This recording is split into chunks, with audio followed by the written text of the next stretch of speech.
Each of us has a unique reason we began doubting Christianity. For me, it was the constant emotional roller coaster ride of not living up to the expectations of church leadership. The abuse from church leaders took such an emotional toll on me at one point that I was put on antidepressants. I even would get so stressed out that I would get horrible migraine headaches after Saturday night service. I thought to myself, does Jesus see me as unlovable as well? Maybe you can relate.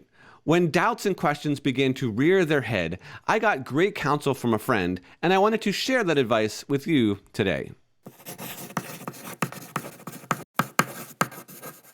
Hello, doubters. No matter where you are at on your deconstruction journey, I'm going to challenge you to investigate the following 3 questions. What is truth? Does God exist? And did God raise Jesus from the dead? These questions helped orient my path and keep me focused on the main things. Of course, there are other critical questions to answer. There are questions of doctrine, of systematic theology, worldview, application, how we should live, and many others. We should always be asking questions. Answering these 3 questions will help us in answering every other question that comes up. I will explain why these 3 questions are important and an overview of where I stand on each one.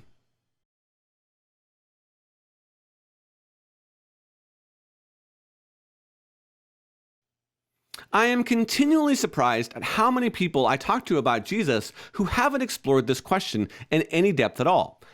I say in nearly every video that truth is our cornerstone. It is our guiding North Star and the thing that we are looking for you. Several of you have warned that if I'm looking for truth, it might take me away from Christianity. And while I appreciate the concern, there are few objections to Christianity I haven't encountered. But I'm always open to the evidence, and I will go wherever the truth leads. But what is truth? We will need to get a little technical here. And this is by no means an exhaustive list of the theories of truth, but more like a few highlights. The Stanford Encyclopedia of Philosophy gives a few: the correspondence theory, the coherence theory, the pragmatist theory, realism and anti-realism, and others. Most often, we can simplify this whole thing and say that truth is what is. It is quite a brain-stretching activity to read through the Stanford article and explore the different theories of truth. I generally hold to a correspondence theory of truth, which means a belief is true if and only if it corresponds to a fact. Granted, there is far more to explore when it comes to this theory, but that will do for now. The reason for addressing this question first is so critical that it is what informs every other question we ask. How can we look for truth when we haven't got a clue what it is? One of the most puzzling trends has been the slogan of your truth or my truth. But what theory of truth can support such a notion? For the truth to be relative, that it can vary from person to person, it would throw out the idea of truth altogether. But then we would be left with propositions dangling out there in the air with no hope of grounding them. I will admit it seems genuinely diplomatic thing to say, but it doesn't serve us well in reality. Just think of the self-defeating nature of the statement, there is no such thing as objective truth. The next question that we should ask should always be, is that true? Now they are stuck. If they answer yes, it is true, they have admitted that there is objective truth. But if they say no, it isn't true, then why make the statement in the first place? This can make my head spin too. The question of truth is very important, and a related question, which is really where much of the conversation is happening, is how do we know what is true? Epistemology is the study of how we know things. It is quite a ride. One we don't really have time to unpack yet, but I assure you we will in future videos.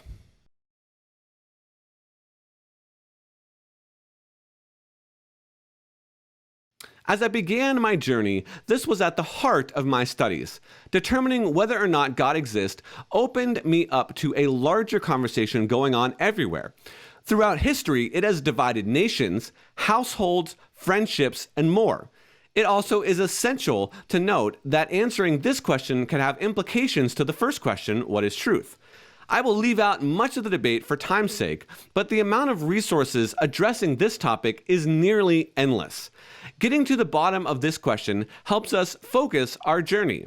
But you already know this. The chances are you have looked into this subject as well. One of the things you are likely to find is the wide variety of definitions of God. What do we mean when we say God? And what does it mean to exist in the first place? Does God exist as merely a concept in the minds of humans or something outside of our heads? Is he an old man in the sky looking to strike us dead if we mess up?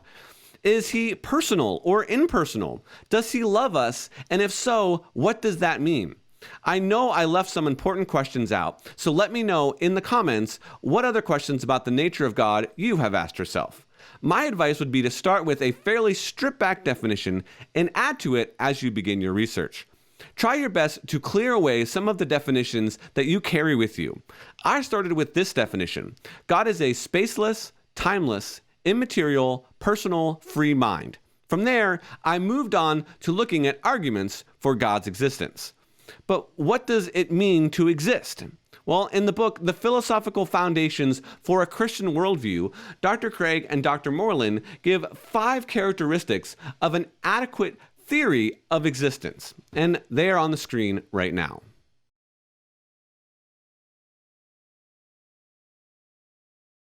They go on to say that several theories of existence have been offered, and here are some that are inadequate.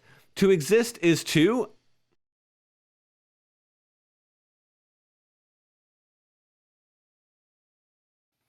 I would highly recommend checking out this book if you are serious about getting this question right. I hope that helped you as your continued journey of looking into this.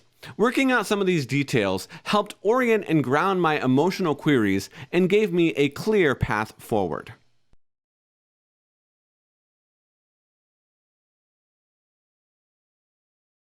I am running short on time, but when you have reasonably settled the first 2 questions, the final question is about Jesus. The central claim of Christianity is Jesus' resurrection.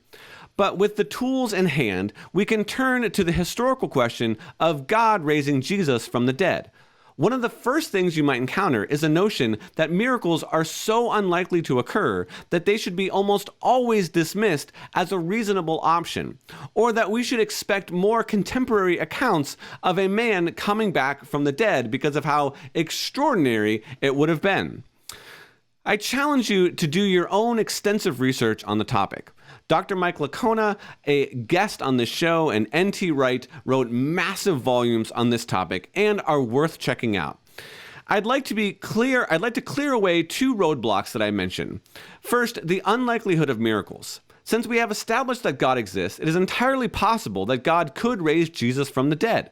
The question isn't whether or not we have enough evidence to conclude a miracle occurred, but what is the best explanation of the evidence we do have without throwing out or disregarding the evidence. As you research, you will be presented with lots of evidence, and your challenge will be to come up with an explanation that accounts for all of it. What I hear a lot of skeptics doing is throwing out one or more pieces of well-attested evidence to make their theory fit. This is problematic as it doesn't account for the evidence. It eliminates it.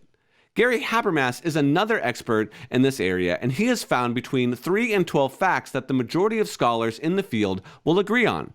Gary's task was to understand what is the best explanation of these facts. Often I will hear people outright deny several of these facts. If we have good evidence that Jesus was buried in Joseph's tomb, it is not reasonable to claim that Jesus would have been thrown in a common grave. We have evidence otherwise. There are many other examples, but I had to be aware of this as I read scholars on both sides of the debate. Next, why aren't there more accounts from ancient Rome of a dead man returning to life? Unlike in our time, most people couldn't read or write, so the pool of people that would be writing anything about Jesus is small. Another thing to acknowledge is how little of the writings we have from that period. But we do have evidence outside of the Bible for Jesus' existence and a few mentions of his death.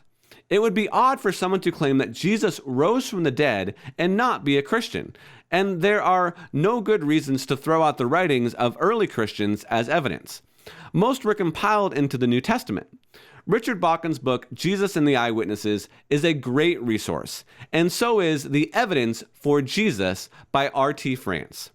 In closing, I want to acknowledge that there are things I didn't cover on each of these topics. Also, there are other important questions that you will have to answer. There is no shortage of important questions, and I will be getting to several of them in future videos. If you are interested in these questions and others, please consider liking this video, subscribing, and clicking the notification bell so you will be notified when new videos are published. We'll see you next time as we deal with deconstruction.